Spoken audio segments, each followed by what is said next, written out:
Whenever you see a pianist perform in concert, you're seeing the result of their practice. Today we're going to go over the 3 most important steps to practicing more effectively and more efficiently.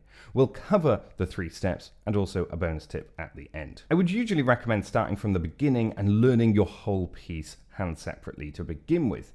But for step 1, try focusing on learning the hardest part first and ignoring the easier bits for now. If we don't tackle the most challenging parts of the piece first, we can often find ourselves repeating the easier sections. These trickier parts need the most practice and need the most problem solving, but they often receive less attention. As a result, they fall behind the rest of the piece, and they can even lead us to abandon a piece if we feel as though we've spent too much time on it. The tricky part in many pieces is usually toward the end, so it can often be a long time before we tackle them unless we do it first. A good example of this would be in Chopin's Opus 9 No. 2 Nocturne. It has these notes at the end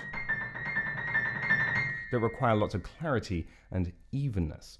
By tackling these in your first session and then every subsequent session, you're making sure that these notes get a lot of attention. This happens long before you start playing the whole piece hands together, so ignore the easier sections and start with the harder section first. Before we jump into step number 2, if you feel as though your practice could be more well-rounded, that is, you're not focusing on everything that you could be in a practice session, then use the routine that I've been using for years. It has loads of book recommendations and it guides you through exactly what you should be doing in a practice session. It's available from the link in the description below. Step 2 is about being conscious. If there's one predictor of success among pianists beyond, say, persistence, it is the ability to tell the difference between what is playing and what is practice, and specifically the patience to practice slowly. So what is the difference and why are we told to practice slowly? In the last video, we discussed practicing smoothly and slowly to measure the distances between notes and also to memorize the movements between notes. To do this accurately, we need to do it slowly. Doing this allows us to be truly aware of what we're playing, and also it allows us the time to listen carefully to see if we are actually observing all of the details on the score and in the music. Slow practice can also help you when you're playing from memory. For instance, if you practice really slowly, then it will tell you exactly where you're relying only on muscle memory. This is really about allowing time to consciously think through something else while you're playing. Each week we discuss a new idea or a topic, and playing slowly will allow you time to think about that in your playing, whether it's tension in your shoulders or relaxing your wrist or how your fingers are moving. Allow time in your playing to think these things through. One of the most effective and efficient ways of practicing that always seems to get slightly ignored is listening more closely to what it is that you're actually playing. It's so easy to get lost in reading the music or the technicalities of playing. Now, there are a few ways to listen to your music and a few things that we should be listening out for. So here are my top 3 of each. When we're playing by ourselves, it's easy to play to the corner of the room that we're in, our immediate environment. But what we end up with is a smaller sound, a weaker sound.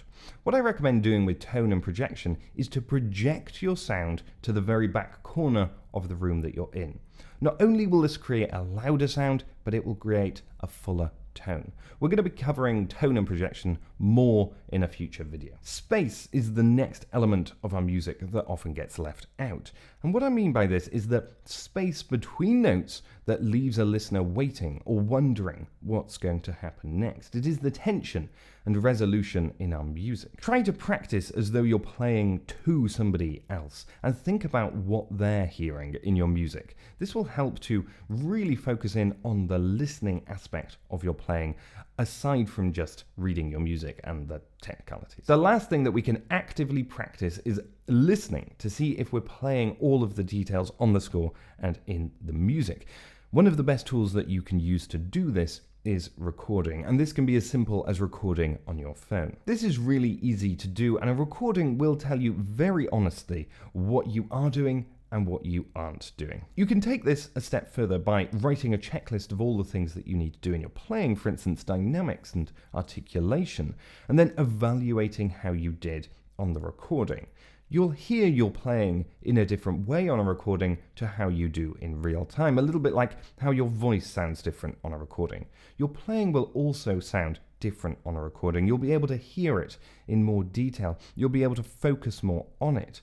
Try to adjust, or rather transfer that focus from listening just to a recording to your playing in real time as well. Our bonus tip pairs well with perseverance that we touched on earlier. It is consistency. Consistency will not only improve your practice, but it will massively improve your playing generally. Here are 3 ways why consistency is important and 3 ways that we can improve our consistency in practice. Consistency is so important for developing all of the skills that we talk about, and to develop these, we need to be interacting with them regularly.